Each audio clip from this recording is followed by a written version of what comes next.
गाउँ सहर सारा गुन्जाउने यो हो रेडियो सान्वी 96.4।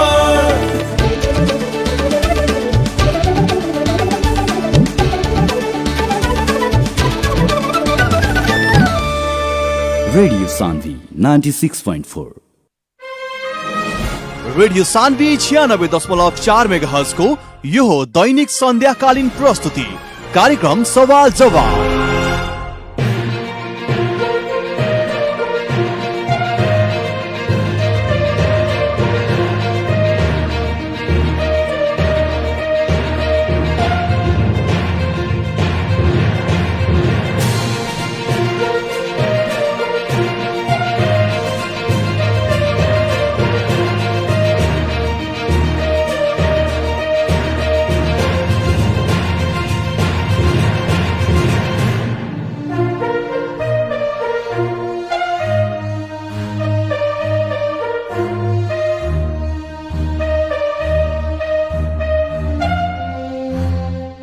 नमस्कार, हार्दिक स्वागत बा रेडियो सान्वी 96.4 मेगाहर्ट्ज के प्रस्तुति कार्यक्रम सवाल जवाब में।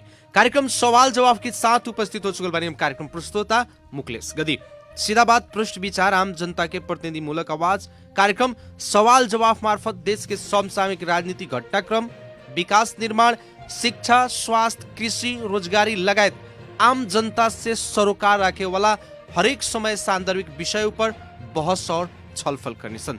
कार्यक्रम सवाल जवाब के आज के बहस और छलफल में खास करके यह भादो 8 गते के दिन वीरगंज के टाउन हॉल में होके जा रहल समाजवादी मोर्चा के संदेश सभा के संदर्भ में रह के आज हमने के सवाल जवाब के बहस और छलफल के आगाड़ी बढ़ाएम सन।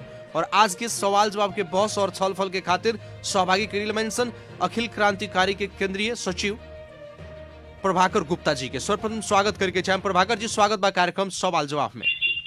धन्यवाद बा, धन्यवाद। आज अपने लगन की सवेरे समाजवादी मोर्चा के आबद्ध पार्टी और भातृ संगठन के बैठक वीरगंज में बैठ रख काहेला बैठक भई रख अपने लोगन के, और कौना कौना प्रस्ताव पर अपने लगन छलफल कैनी या निर्णय का भई? जी जी, एकदम सही बात बा। मुख्य रूप में तो कथी बा कि अभी देश में समाजवाद के आवश्यकता महसूस भइल बाटे। देश में समाजवाद, वैज्ञानिक समाजवाद के हमनी के खोजी कर रहा बानी सन।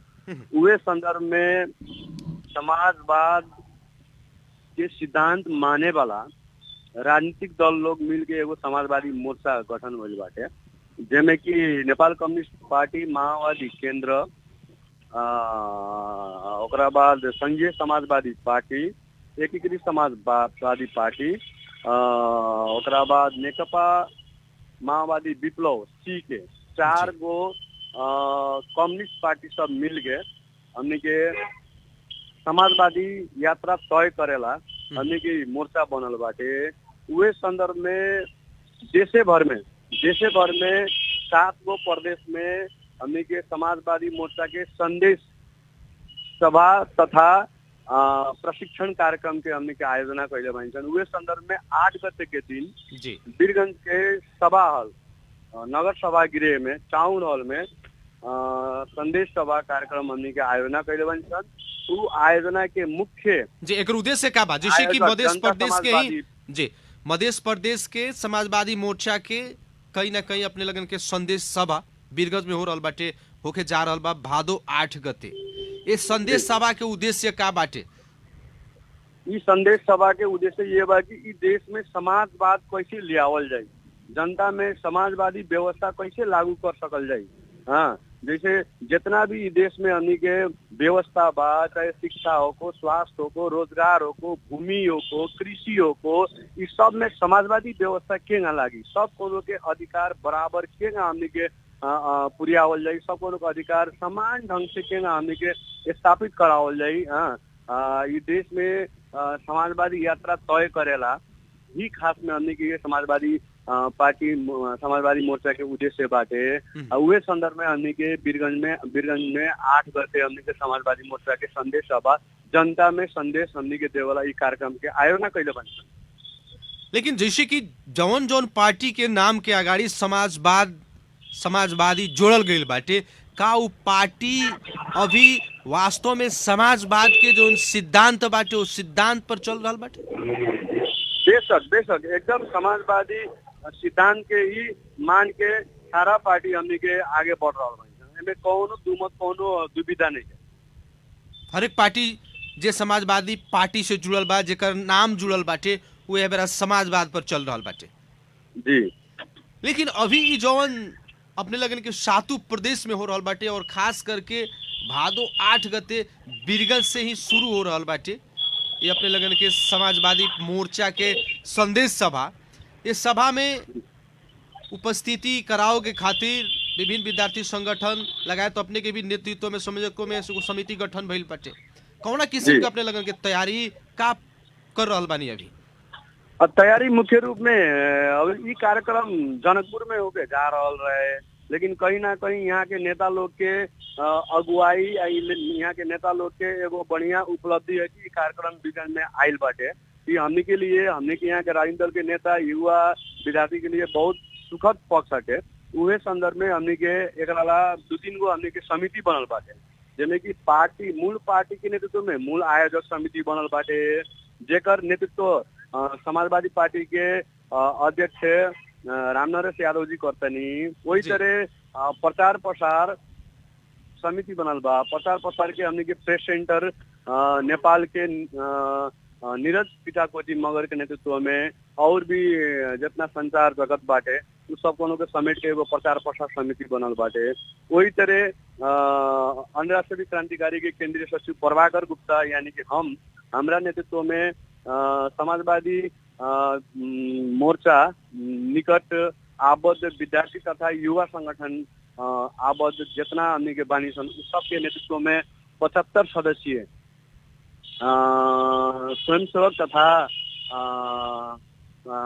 मंच व्यवस्थापन समिति हमने के अब के भल जैसे हम मीटिंगे में बनी वहाँ से निर्माण भइल, जिसमें कि एगो संयोजक 3 गो सह संयोजक जी, हरेक दल से हरेक संगठन से 1 गो सह संयोजक मिला के हमने के 75 सदस्यीय स्वयंसेवक मंच व्यवस्थापन समिति निर्माण करनी सन। एक उद्देश्य एक बात बीरगंज में जितना भी प्रतिनिधि मूलक जन सहभागिता होता, पार्टी के नेता लोग, जनप्रतिनिधि लोग, पार्टी के केंद्रीय सदस्य, पदाधिकारी, प्रदेश पदाधिकारी, पार्टी के केंद्रीय पदाधिकारी, केंद्रीय सदस्य, स्वयं प्रधानमंत्री प्रचंड, ओकरा बाद पूर्व प्रधानमंत्री माधव नेपाल, पूर्व उप प्रधानमंत्री उपेंद्र यादव जी, ओकरा बाद हमने के विप्लव जी लगायत हमने के जन आवत नहीं वहाँ लोग के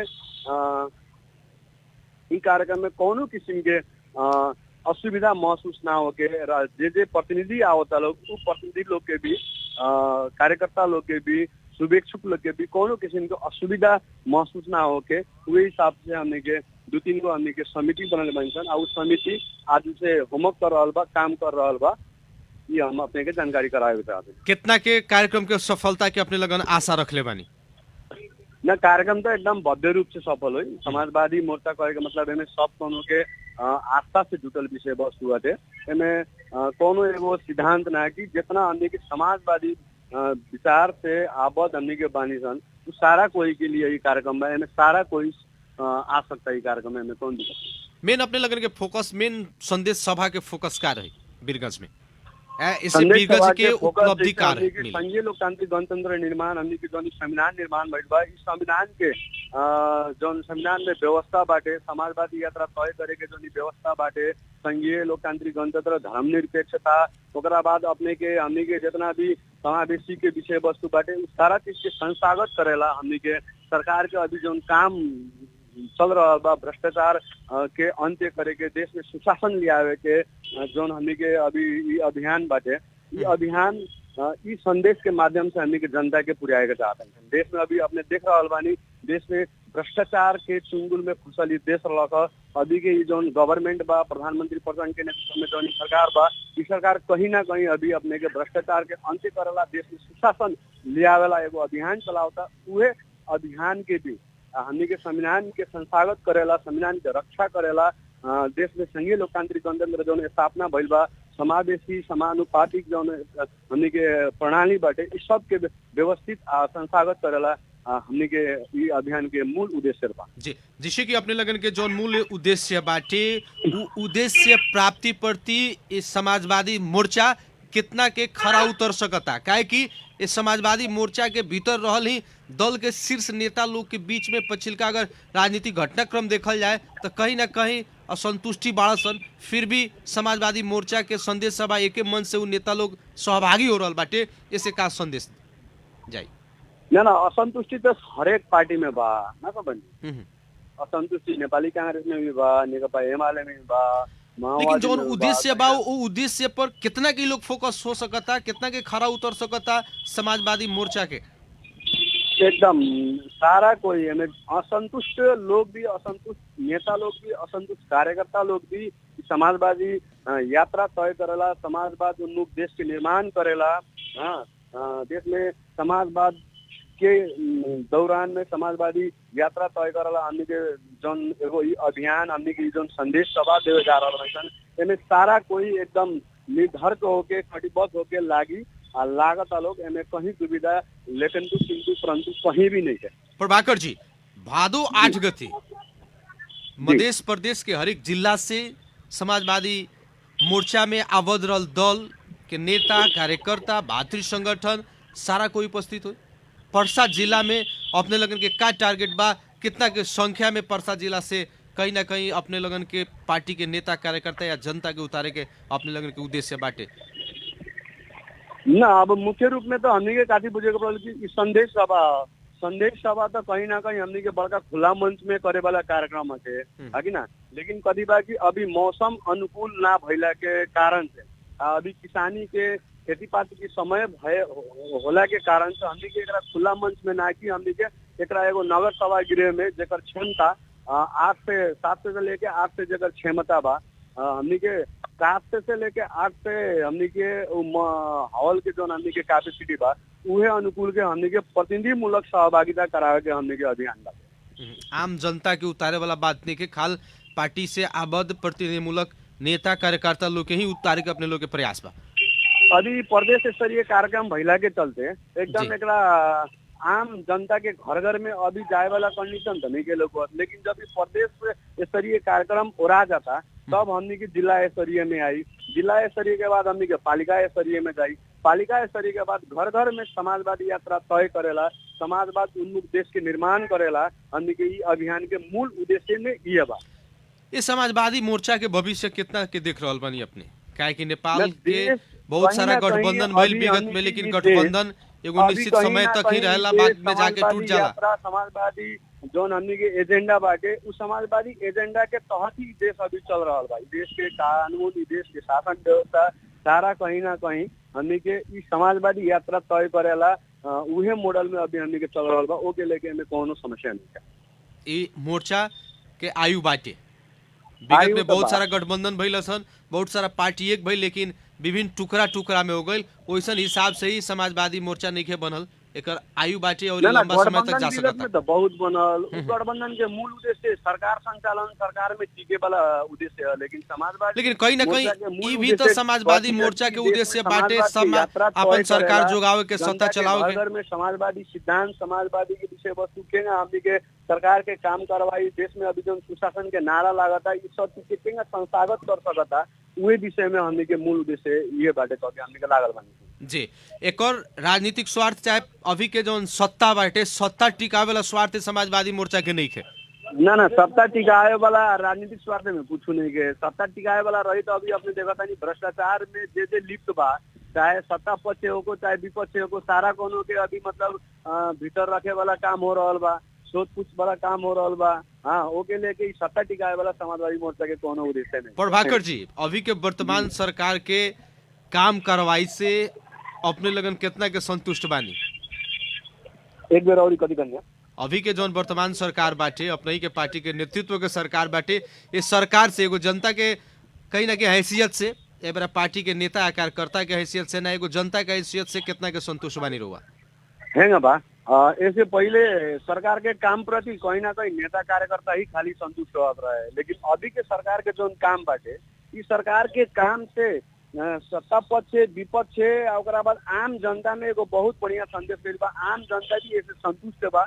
हाँ, अपने देखा तो के पहले कार्यकर्ता लोग खाली थपड़ी बजाए काम के निमन काम के, अभी तो आम जनता ताली बजावता। ये सरकार रहे के चाहिए, सरकार टिके के चाहिए। हाँ, ये सरकार अभी भ्रष्टाचारी सन के अभी खोर में डालता, पकड़ता। हाँ, देखते बानी अपने अभी। हाँ, ओके लेके अभी एकदम बढ़िया बा। देश में भ्रष्टाचार व्याप्त बाटे और ये भ्रष्टाचार के कहीं ना कहीं संलग्नता देश के बहुत बड़ बड़ नेता, उन नेता के घरायन, वो लोग के घर परिवार के भी सदस्य लोग के हाथ बाटे। का उ जोन मेन हाथ बा वहां तक पहुंच सकता अभी के सरकार भ्रष्टाचार अंत करे खातिर?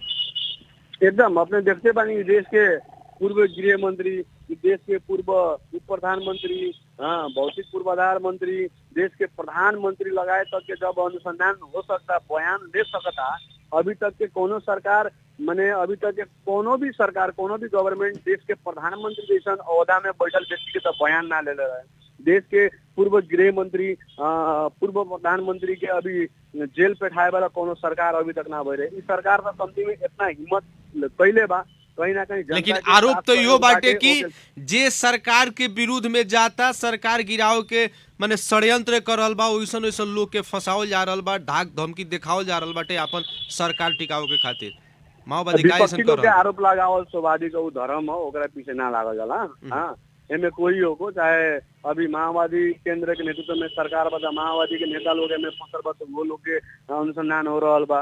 है ना, आपने देखा था नहीं, नेपाली कांग्रेस अभी सरकार में बा, जसपा सरकार में बा, एकीकृत समाजवादी सरकार में बा, सारा मानो पर अनुसंधान हो रहा बा। विपक्ष में तो एगो नेकपा एमाले बा, विपक्ष में तो एगो अपने के स्वतंत्र पार्टी बा, बाकी तो सारा कोनो अभी सरकारे में बा। तो ऐसे ही सरकार प्रति कहीं ना कहीं जो विपक्ष बा अपन विपक्ष के भूमिका निर्वाह करल बा सरकार के काम कार्रवाई प्रति। विपक्ष के भूमिका भी राजनीतिक चरित्र के हिसाब से भूमिका होगी तो बढ़िया बात बा। अभी विपक्षी लोग के एक एगो कथी धारणा बा, अपने देखत हो कि उच्च स्तरीय छानबीन समिति, उच्च स्तरीय छानबीन आयोग बनाए पड़ल, जौन एगो अड़ान लेके संसद अवरुद्ध करे के जौन नेकपा एमाले के जौन अभियान चलल बा, कहीं ना कहीं ई एगो गैर राजनीतिक चरित्र, संसद के बंधक बनाए वाला काम। हाँ, अपन संसद, अपन आवाज, जनता के आवाज एगो बुलंद, जनता के आवाज रखे वाला जौन ठाव उहे ठाव के बंधक बनावे वाला काम नेकपा एमाले कइले बा। ई कहीं ना कहीं गलत बा। ई देश के निकाय, ई देश के प्रमुख निकाय CIB बाटे छानबीन करे वाला। तो CIB पर जब भरोसा नहीं के नेकपा एमाले के, तो फिर केकरा पर भरोसा करी लोग? ये देश में बहुत ऐसा राजनीतिक समिति बनल, बहुत ऐसा उच्च स्तरीय आयोग बनल, संसदीय समिति बनल, बहुत घटनाक्रम में, बहुत केस में, लेकिन अभी तक काफी परिणाम आयल बा। हमनी के देखले बानी सन। हाँ, लाल आयोग से लेके ओकरा बाद बहुत ऐसा कांड के समिति बनल। हाँ, अभी तक तो कोनो ओकर परिणाम, ओकर रिजल्ट नहीं आयल। तो के लेके देश के जन पुलिस बा, देश के CIB बा, छानबीन करे के जिम्मा ओकरे देला में ही बढ़िया बा कह के अभी के सरकार के अड़ान रहलक। उहे अड़ान के कारण से नेकपा एमाले संसद अवरुद्ध कैले रहलक। मोटा मोटी आज बिहान में छलफल भइल बाटे। राजनीतिक स्तरीय राजनीतिक दल, राष्ट्रीय स्तर के राजनीतिक दल बैठ के एगो बनैले बा लोग। अब देखी जैसे परिणाम काफी आवता। जी प्रभाकर जी, कार्यक्रम के अंत में बानी सन, खास करके भादो 8 गते होके जा रहल अपने लगन के समाजवादी मोर्चा के संदेश सभा के लेकर के का कहे के चाहे? अभी संदेश सभा में हम तो ये कहे के चाहेम कि समाजवादी मोर्चा में आबद्ध आस्था रखल जितना भी राजनीतिक दल बा लोग, उ लोग के निकट जितना भी जनवर्गीय संगठन बा लोग, आम जनता, आम जन समुदाय, न्याय प्रेमी जनता जितना बा लोग, ई कार्यक्रम में सहभागिता जना के ये देश में समाजवादी यात्रा तय करे के ही हम संदेश देवे के चाहें। चलिए, बहुत बहुत धन्यवाद समय और संवाद के खातिर। जी धन्यवाद अपने के लिए। आदरणीय जन समुदाय, कार्यक्रम सवाल जवाब के आज के बहुत और छलफल, खास करके समाजवादी मोर्चा, नेकपा माओवादी केंद्र, वैसे ही लगायत 4 गो पार्टी मिलके समाजवादी मोर्चा देश में गठन कैले बा और उस समाजवादी मोर्चा के संदेश सभा 7 प्रदेश में रखले बाटे। और उस संदेश सभा के शुरुआत मध्य प्रदेश से और मध्य प्रदेश के बीरगंज से हो रहा बाटे भादो 8 गते, जेकर तैयारी के स्वरूप कार्यक्रम के सफल बनाओ के खातिर आज मोर्चा में आबद्ध दल के नेता लोग, वैसे ही भातृ संगठन के नेता लोग के बैठक रख आज यही विषय में हमने की बातचीत कैनी असन, जरा खातिर सहभागी करेलनी असन अखिल क्रांतिकारी के केंद्रीय सचिव प्रभाकर गुप्ता जी के। बात बा जिसे कि अभी देख रहा बानी, आज बहुत दिन के अवरोध के बाद आज से संसद सुचारू भइल बाटे। खास करके प्रमुख प्रतिपक्षी दल नेकपा एमाले के अवरोध के कारण उच्च स्तरीय छानबीन समिति गठन करे के मांग रखते हुए संसद अवरोध कैले रख और बहुत दिन से संसद अवरोध रख, जेकरा कारण से बहुत सारा जनता की समस्या सदन में ना पहुंचत और ये देश के राष्ट्रीय स्तर में रहल पार्टी के प्रमुख सचेतक और प्रमुख नेता लोग के आज बैठक रख, सर्वदलीय बैठक रख। वो बैठक में दूगो सहमति भइल ख और उस सहमति के बाद आज प्रमुख प्रतिपक्षी दल नेकपा एमाले के लचकता के कारण आज से संसद सुचारू भइल बाटे। दोसर तरफ देखल जाए, भारत आज चंद्रयान 3 चंद्रमा पर उतारे में सफल भइल बाटे। भारत लगायत बहुत सारा भारत के चाहे वाला देश से शुभकामना भी आ रहल बाटे और भारत की बहुत बड़ा सफलता बाटे। दक्षिणी ध्रुव में आज चंद्रयान 3 चंद्रमा पर बैठावल बा, जेमें काफ़ी वहाँ के प्रधानमंत्री नरेंद्र मोदी भी बधाई दिले बानी और वहाँ के जो टीम बा वैज्ञानिक लोग के उ टीम के जो प्रयास आज सफल भइल बाटे, कहीं ना कहीं एगो मैसेज दे रहल बाटे। इसे हमनी के भी देश के नेता और यहाँ के जो संयंत्र बाटे, सरकारी संयंत्र के भी सोचे वाला विषय बाटे। हमनी के पास ये देश में उतना बड़ा कहीं ना कहीं मिशन लेके आगाड़ी बढ़े वाला तो क्षमता नहीं के, फिर भी जौन बा उमें अगर राजनीतिक ये देश के स्थिर हो सकताटे और बढ़िया ढंग से राजनीति के आगाड़ी बढ़ावल जा सकता तो बहुत बड़ा सफलता ये देश में भी हासिल कल जा सकता। कार्यक्रम सवाल जवाब के निरंतर बहस हर एक दिन हमनी के विभिन्न विषय पर जनता से सांदर्भिक जनता के समस्या से जुड़ल विषय पर भी हमनी के बातचीत करनी सन। कार्यक्रम सवाल जवाब के आज के बहस और छलफल सुनी, एक अपने लोग के धन्यवाद देवे के चाहें। विशेष धन्यवाद प्राविधिक मित्र सत्येंद्र यादव जी के देते हुए कार्यक्रम सवाल जवाब के आज के बहस और छलफल से हम कार्यक्रम प्रस्तोता मुकलेश गदी आज के खातिर विदा चाहत बानी। प्रणाम।